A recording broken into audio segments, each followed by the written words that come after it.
Bonjour, heureux de te retrouver. Nous sommes mercredi. Alors peut-être que dans ton église, tu as des réunions de prière le mardi soir. Alors peut-être hier soir, c'était pour toi un moment de prière ou peut-être beaucoup également, c'est le mercredi soir. Je t'encourage à ne pas délaisser la prière alors que cette semaine, on est en train de partager ensemble sur la prière. Et si tu es du Canada ou pas trop loin, eh bien, Chris Ndikumana va faire une super conférence à Ottawa samedi 13. Je ne sais pas s'il reste de la place, mais en tout cas, tu es le bienvenu. Ça va être très, très fort et ça va faire bouger dans le monde de l'esprit, le Canada et toucher des vies. Alors aujourd'hui, le mercredi, on partage ensemble donc sur un résumé d'un livre de la Bible et dans 2 semaines, on aura terminé tout l'Ancien Testament. Alors félicitations à toi qui as suivi avec fidélité chacun de ces résumés chaque mercredi. Et on est dans les petits prophètes, ce qui est appelé les petits prophètes, qui sont parfois un peu méprisés. Pourtant, c'est court à lire, c'est facile à lire et il y a beaucoup de bonnes choses. Et comme la semaine dernière avec le livre de Sophonie, j'ai beaucoup de versets qui sont fluorés de différentes couleurs dans le livre d'Agée. Très intéressant, un livre qui nous a beaucoup encouragés dans le bord de MCI avec ces paroles du Seigneur qui sont adressées à Zorobabel, à Josué, de travailler, de se fortifier dans l'œuvre du Seigneur. Donc, c'est un livre qui est composé par le prophète Agée. Il est possible qu'il ait utilisé un scribe aussi pour écrire pour lui, alors qu'il lui dictait ces choses.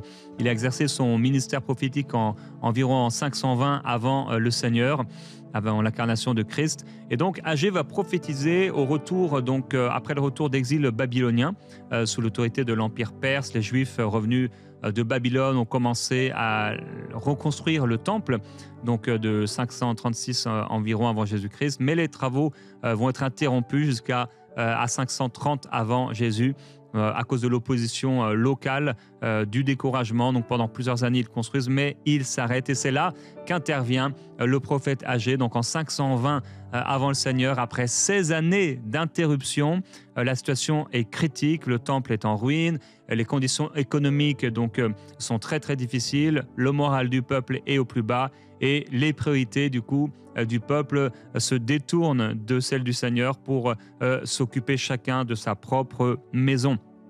Alors, l'urgence qui est levée par le prophète Agée, c'est cette importance cruciale de reconstruire le temple de Jérusalem et de recentrer les priorités sur les priorités spirituelles, sur les priorités de Dieu.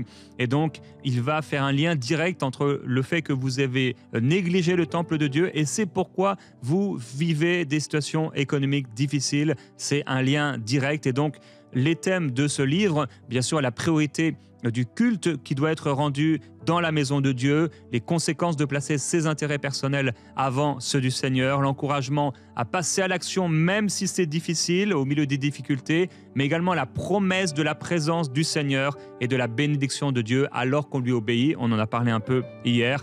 Et cette vision eschatologique de la gloire future du temple avec l'importance du leadership spirituel, Zorobabel, Josué qui sont là. La structure du livre est en 4 parties. Le premier chapitre, c'est le premier jour du 6e mois. Donc en fait, ça va être très précis et chronologique au niveau des dates. Ce livre, contrairement à d'autres prophètes où parfois on ne sait pas exactement à quel moment ça se situe, lui, Agée, il était très clair. Et donc, ça commence avec le reproche, bien sûr, de la négligence d'avoir laissé le temple de Dieu et cet appel à la reconstruction. Ensuite, deuxième chapitre, le 20e jour du 7e mois, c'est cet encouragement face au découragement avec cette gloire future du temple, toujours dans le 2e chapitre, parce qu'il n'y a que 2 chapitres dans ce prophète. Je t'encourage à le lire ce soir. Lis le livre d'Agée ou peut-être demain. 2e chapitre, 2e partie de ce chapitre, c'est la leçon sur la pureté rituelle, promesse de bénédiction, et ça se termine avec l'oracle messianique de Zorobabel. Alors je t'encourage à le lire pour comprendre pourquoi c'est important de maintenir les priorités spirituelles de Dieu. Peut-être que tu les as délaissées, mais je t'encourage à les lire. Apprécier également voir comment Dieu peut utiliser les difficultés pour nous ramener à l'essentiel et comment l'obéissance peut transformer une situation pour voir l'importance du culte rendu au Seigneur. Alors on va lire le passage clé de cette pensée du jour avec Marie dans Agée chapitre 2 verset 9. La gloire de cette dernière maison sera plus grande que celle que la première, dit l'Éternel des armées. Et c'est dans ce lieu que je donnerai la paix, dit l'Éternel des armées. Amen. Alors c'est un verset très connu, tu le connais, et il vient du livre d'Agée. Alors il y a quelques particularités dans ce livre donc d'Agée, très très court. Comme j'ai dit, chaque oracle est daté avec une exactitude qui est remarquable. Ces messages sont courts, concrets, directs.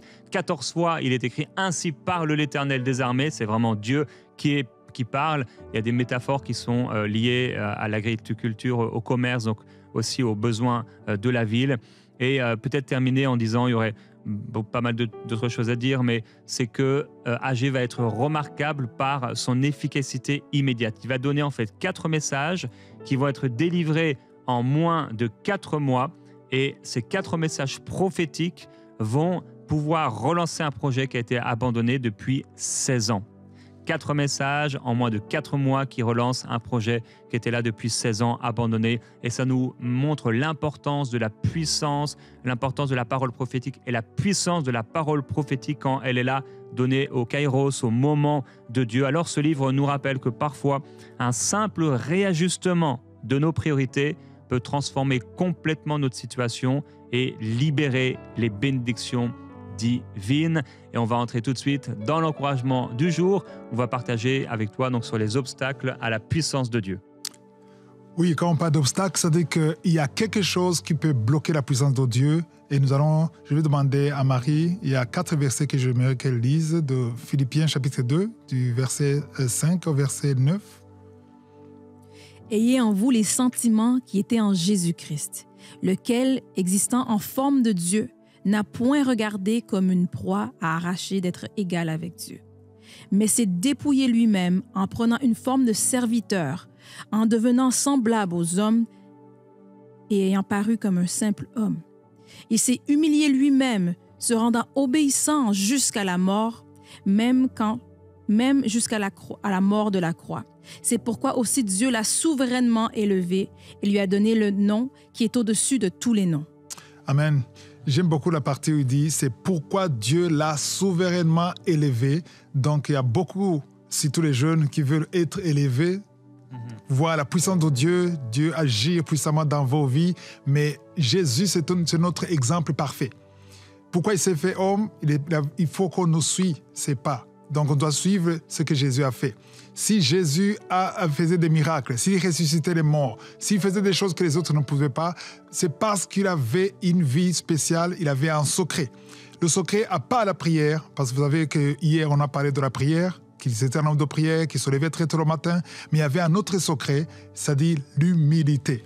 Jésus était humble, parce que vous voyez que le verset 5, on dit « Ayez en vous les sentiments qui étaient en Jésus-Christ ». Lequel existant en forme de Dieu. Ici, on parle normalement, il était au niveau de Dieu, mais il s'est dépouillé. Le verset 7, j'ai même souligné, il s'est dépouillé lui-même.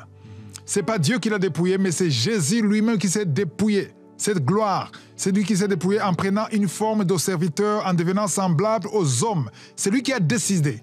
Il a accepté d'être comme les hommes. Il a apparu comme un simple homme. Jésus n'était pas un simple homme, mais il paraissait comme un simple homme. Le verset 8 dit « Il s'est humilié lui-même ». J'aime beaucoup la partie qui dit « lui-même ». Parce que, pourquoi j'insiste sur lui-même?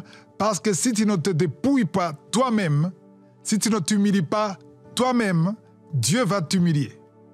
Dieu va te dépouiller. Pourquoi attendre qu'il te dépouille? C'est mieux que tu t'humilies toi-même, que tu te dépouilles toi-même. C'est là où Dieu va se manifester dans ta vie, en se rendant obéissant jusqu'à la mort. Donc Jésus était obéissant. La première chose qui bloque la puissance de Dieu, c'est l'orgueil. Quand tu comptes sur toi-même, quand tu comptes sur ta propre force, quand tu comptes sur ton intelligence, tu comptes sur ta beauté, ta connaissance, ton nom, les gens, tout le monde te respecte, tu comptes sur toi, tu ne veux pas passer pour quelqu'un qui est incapable. Ça bloque la puissance de Dieu. L'important, c'est de savoir que ce n'est pas toi qui fais ça. Même si tu pries pour les gens, ils sont guéris, il faut savoir que ce n'est pas toi qui guéris ces gens, c'est Jésus qui les guérit à travers toi. Tu peux avoir la sagesse, c'est Dieu qui t'a donné la sagesse. Parce que aussi longtemps que tu ne comprends pas que c'est Dieu, quand les gens t'acclament, tu vas croire que tu es le meilleur ou la meilleure. Donc la puissance de Dieu agit quand on est humble.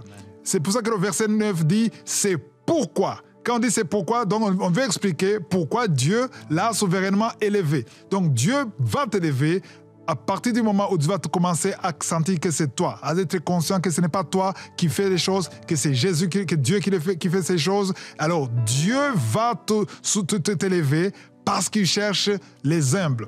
Dans Jacques chapitre 4, verset 6, il dit « Il accorde au contraire une grâce plus excellente. » Donc, il y a une grâce plus excellente, il y a une grâce excellente, il y a une grâce normale, ordinaire. Mais ici, on parle d'une grâce plus excellente. C'est-à-dire qu'il y a des catégories de grâce. Parce que la grâce, c'est quoi? La grâce, c'est la puissance de Dieu qui te permet de faire ce que toi, tu ne peux pas faire de toi-même. Mais ici, on parle d'une grâce plus excellente. C'est pourquoi l'Écriture dit « Dieu résiste aux orgueilleux, mais il fait grâce aux humbles. » Alors, ici, il y a un problème. Si Dieu te résiste, ici, on parle de Dieu. On est habitué que c'est le diable qui nous résiste. Parce que Satan, de nature, il nous résiste toujours. Il te résiste, que tu sois bon ou mauvais, il te résiste. Alors maintenant, je n'ai pas besoin de vous enseigner que le diable vous résiste, parce que vous le savez. Tout le monde sait que le diable te résiste. Mais ici, on parle de Dieu. Donc, si tu es orgueilleux, si tu n'as pas l'humilité, non seulement tu es résisté par Satan, mais tu es aussi résisté par Dieu. Parce que quand Satan me résiste, normalement, je cours vers Dieu. Alors, si je cours vers Dieu et que je trouve que Dieu me résiste, quel sera mon sort? Donc, tu n'as pas où courir. Si tu veux le secours de Dieu, si tu veux l'assistance de Dieu, il faut t'humilier. Parce que quand tu ne t'humilies pas, Dieu, qui est censé te secourir, il va te résister. Il dit, il résiste aux orgueilleux, mais il fait grâce aux humbles. Alors, beaucoup de chrétiens, si tous les jeunes, aiment le verset 7, dans Jean 4, qui dit « Soumettez-vous donc à Dieu et résistez au diable et il fera loin de vous. » Mais la plupart de ceux qui confessent ce verset, qui écrivent ça, qui mettent sur le mur, ils ne parlent pas de « Soumettez-vous donc devant Dieu ». Ils commencent par « Résister au diable et il fuira loin de vous ». Donc, on aime voir le diable fuir. Mais pour qu'il fuit, il faut d'abord te soumettre. Si tu chasses le démon sans te soumettre à Dieu, le diable ne fuira pas, mais le diable va te tabasser. Souvenez-vous des jeunes qui ont dit « Au nom de Jésus, que Paul prêche. » Donc il a dit « Nous connaissons Paul, nous connaissons Jésus. Et vous, qui êtes-vous » Donc le diable n'a pas peur de toi. Si tu n'es pas un homme ou une femme d'humilité, si tu n'es pas humble, tu peux avoir le meilleur talent. Moi, on a vu des musiciens qui ont un talent, des chanteurs qui ont une voix exceptionnelle. On a vu des pasteurs qui remplissent des églises, des évangélistes qui sont connus internationalement. Ils sont célèbres, tout le monde les envie. Mais la fin, c'est la chute. Pourquoi? Parce qu'ils voient cette gloire et ils pensent que c'est lui. Tu vois que tout le monde t'acclame, tu penses que c'est toi. À partir du moment où tu vois que c'est toi, c'est que tu ignores la grâce qui agit en toi. Paul dit, ce n'est pas moi, mais c'est la grâce qui est avec moi.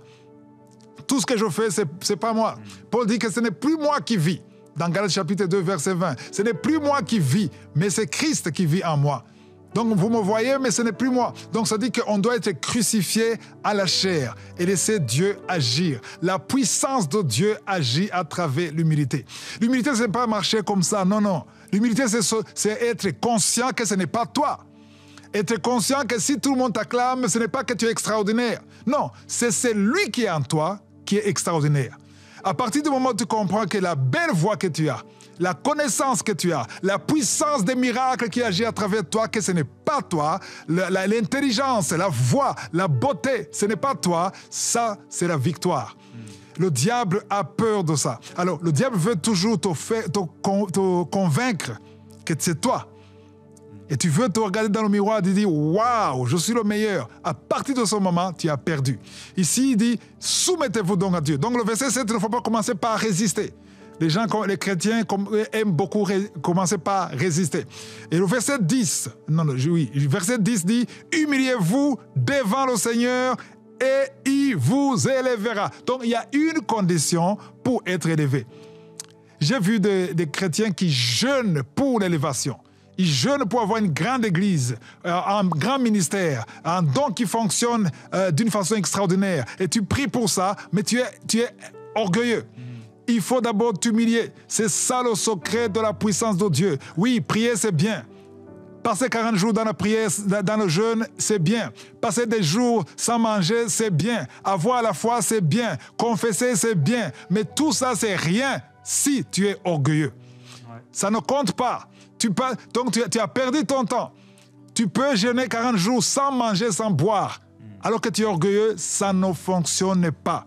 Dans 1 Pierre chapitre 5, verset 6, il dit « Humiliez-vous donc sous la puissante main de Dieu. » J'aime beaucoup la partie qui dit « sous la puissante main de Dieu ». Donc il y a la puissance, il y a la main de Dieu. Alors tu dois t'humilier sous cette puissance. Donc tu dépends de cette main. Tu es sous cette main afin qu'il vous élève au temps convenable. Donc, si tu essaies de t'humilier pour tester Dieu, voir si tu élèves, tu es déçu après une semaine, 2 semaines, 3 semaines, mais il est dit, c'est au temps de Dieu. C'est Dieu qui connaît le temps. Pourquoi il attend d'abord? Il attend parce qu'il veut voir si réellement tu es humble. Parce que tu peux être humble juste pour tester. Je connais des gens qui disent, je veux tester, je veux être humble. Je ne veux plus m'enorgueillir, je veux être humble. Alors, pourquoi? Alors, où est la puissance de Dieu? Donc, tu essaies de manipuler Dieu. On ne peut pas manipuler Dieu. Dieu veut voir ton cœur. L'humilité, ce n'est pas quelque chose que tu fais. L'humilité, c'est une vie. C'est une vie, c'est une conviction. Chaque matin, tu te dis, je ne peux pas. Hein? J'aime beaucoup ta voix. Tu chantes vraiment très bien. Mais il faut dire, cette voix, c'est la grâce de Dieu. Ce n'est pas moi. Donc, chaque matin, tout le monde te dit, waouh, tu es la meilleure. Mais tu te dis, ce n'est pas moi. C'est la grâce qui est avec moi. Parce que le jour où Dieu enlèvera cette grâce, personne ne va écouter. Même si tu as une belle voix, ça ne passe pas. Il y a quelque chose qui manque. Donc, la grâce, c'est la grâce qui fait tout ce que tu fais. C'est la grâce qui attire la gloire de Dieu. Tout le monde veut voir la grâce de Dieu. Alors, pour que la grâce grandisse, parce que la parole de Dieu dit croissez en grâce. La grâce, ce n'est pas quelque chose qui stagne. La grâce grandit et croît. Donc, pour que la grâce croisse, il faut diminuer. Plus tu diminues, la grâce augmente. Dans 2 Corinthiens chapitre 12, on parle de Paul. Paul, il a prié. On dit que, le verset 7, il dit que pour que je ne sois pas enflé d'orgueil, si c'est Paul qui parle, à cause de l'excellence de ses révélations. Il avait beaucoup de révélations, et pour qu'il ne soit pas orgueilleux, Dieu lui a mis une écharde dans la chair. Il a expliqué l'écharde. Il dit, un ange de Satan, ça veut dire un démon. Un ange de Satan, pas de Dieu, un ange de Satan, pour me souffleter et m'empêcher de m'enorgueillir. Donc il y a quelque chose que Dieu a permis qui se passe dans sa vie parce qu'à cause de révélation, à cause de la puissance de Dieu qui se manifestait à travers Paul, il commençait à penser, moi, Paul, je suis le meilleur. Mais pour qu'il soit, je vous ai dit qu'au début, humiliez-vous. Donc Jésus s'est humilié lui-même. Mais ici, Paul ne voulait pas s'humilier lui-même.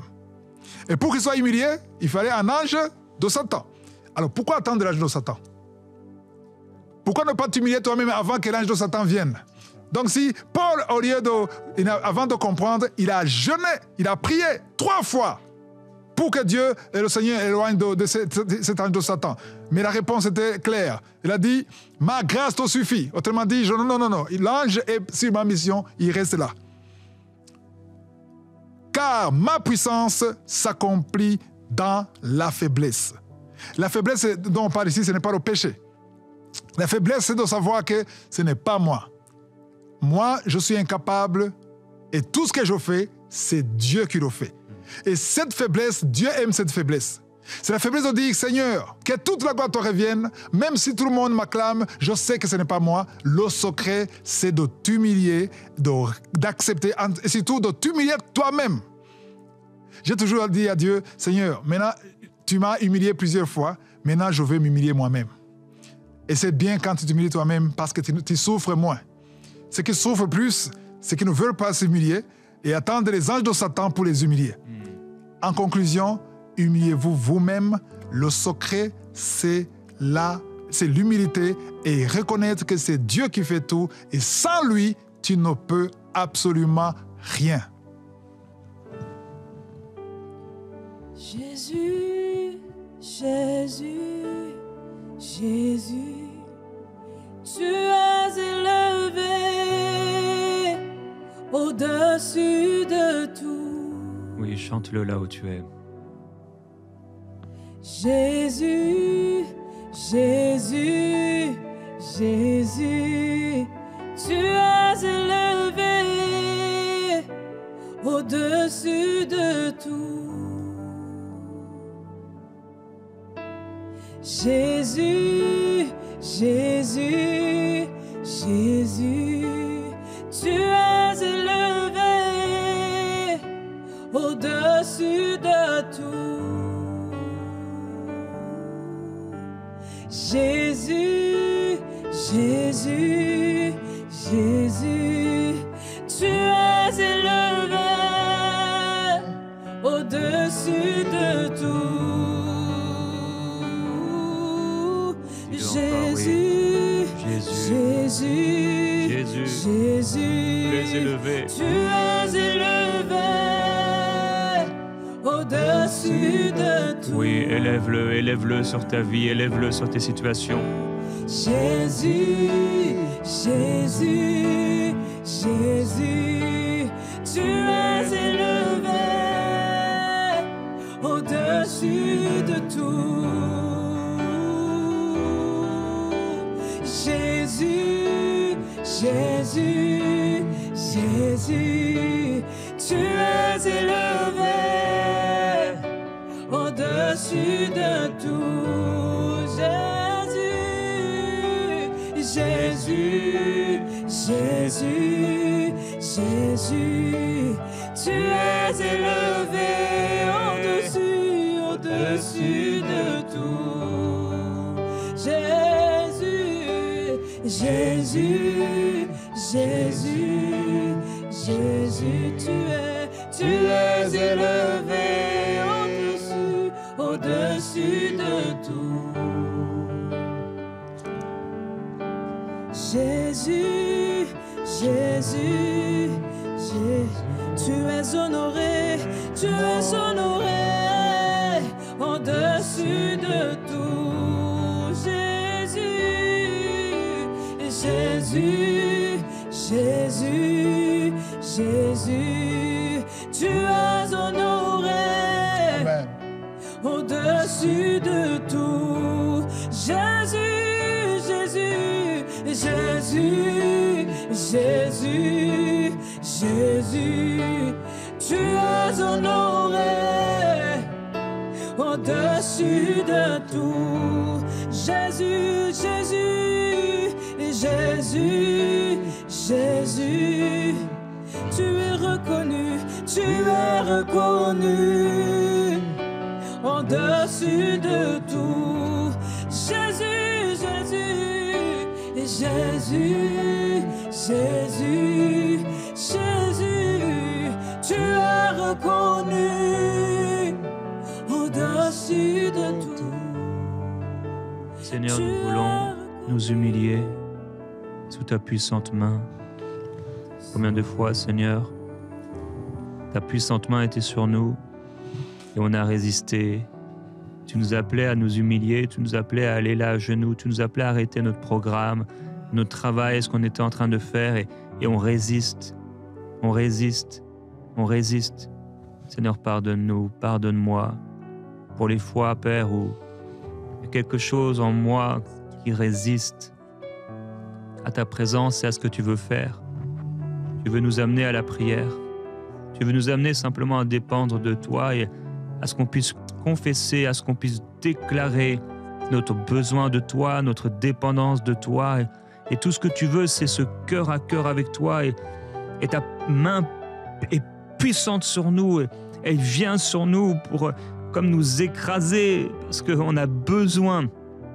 On a besoin d'être pressé comme le raisin est pressé pour pouvoir tenir pour la saison d'après, pour ce que tu veux nous donner, ce que tu veux faire à travers nous. Et tu viens briser tout ce qui en nous s'élève prétentieusement contre toi.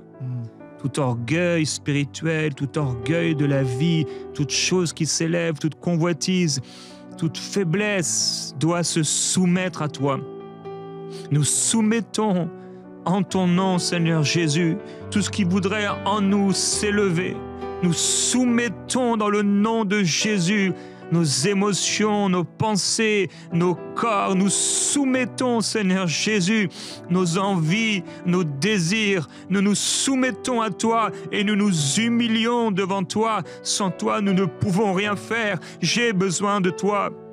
J'ai besoin de toi, Seigneur. J'ai besoin de ta grâce. J'ai besoin de ta joie. J'ai besoin de ta paix. J'ai besoin de ta présence. J'ai besoin de ton onction. J'ai besoin de ta main qui me conduit. Sans toi, je ne peux rien faire. Sans toi, Seigneur, nous sommes lamentables. Sans toi, Seigneur, nous ne sommes que des ânes. Seigneur Jésus, nous avons besoin de toi. Tu as pris cet âne qui était attaché et tu l'as utilisé. Seigneur, nous voulons être comme cet âne, humble devant toi, être comme un instrument, simplement devant toi, être comme un vase que tu peux utiliser. Nous disons, fais ce que tu veux, Seigneur, fais ce que tu veux. Nous ne pouvons rien faire sans toi. Oui, comme le disait Christ, nous ne pouvons rien faire sans toi. Nous ne sommes rien sans toi. Si ta grâce est ôtée, si ta grâce est ôtée, Seigneur, nous deviendrons affreux comme le diable. Toute beauté s'est éloignée de lui. Seigneur Jésus, nous voulons choisir ton modèle et pas le modèle du diable qui a voulu s'élever au-dessus de ton trône. Mais nous voulons nous abaisser comme toi, Jésus-Christ, en disant non pas notre volonté, mais ta volonté. Fais ce que tu veux de nous, on a besoin de toi, Seigneur. Dis-le là où tu es, mon frère, ma sœur, j'ai besoin de toi, Jésus. Je m'humilie, Seigneur, pardon pour mes résistances, pardon pour les mauvaises pensées. Pardonne-moi, Seigneur, pour les mauvaises motivations. Pardonne-moi pour les mauvaises décisions. Pardonne-moi pour les mauvaises ambitions. Pardonne-moi, Seigneur Jésus. Pardonne-moi. Je m'humilie et je soumets toutes ces choses à ton esprit. Merci, Saint-Esprit, pour cette parole. Nous nous humilions et je m'humilie devant toi. Aide-nous, Saint-Esprit, à nous humilier. Qu'on n'attende pas d'être humilié. Qu'on n'attende pas que tu interviennes. Tu as intervenu à travers ta parole. Je demande à tout le monde qui a écouté cette parole de demander particulièrement la visitation. Ouvre nos yeux spirituels. Ouvre nos oreilles spirituelles. Que cette parole ne revienne pas devant toi comme elle est venue. Aide-nous à nous humilier. On veut que tu accomplisses ta volonté. Que ta volonté, Seigneur, telle qu'elle est au ciel, soit réalisée dans nos vies. Merci, Seigneur. Je prie pour tout le monde, pour tous ceux qui nous suivent, que toute résistance, que ce soit la chair, que ce soit le diable, Seigneur, étends ta main, manifeste-toi, transforme-nous, enseigne-nous, fortifie-nous au nom de Jésus, afin que nous soyons totalement humbles. Oh Seigneur, que ta grâce, que ce ne soit pas nous, qu'on puisse parler comme Paul, qu'on dise que ce n'est plus moi qui vis, mais c'est Christ qui vit en moi. Même si je vis, ce n'est pas moi qui vis. Tout ce que vous voyez, ce n'est pas moi, c'est toi qui mérites le crédit, c'est toi qui mérites la gloire pour des siècles et des siècles. Nous sommes des vapeurs. Nous sommes des vapeurs. On ne peut rien. Personne ne peut se lever le matin sans toi. Personne ne peut rien faire sans toi. Étends ta main, Seigneur. Manifeste-toi. À toi la gloire, la puissance, l'honneur pour des siècles et des siècles. C'est dans le nom de Jésus que nous prions, Seigneur.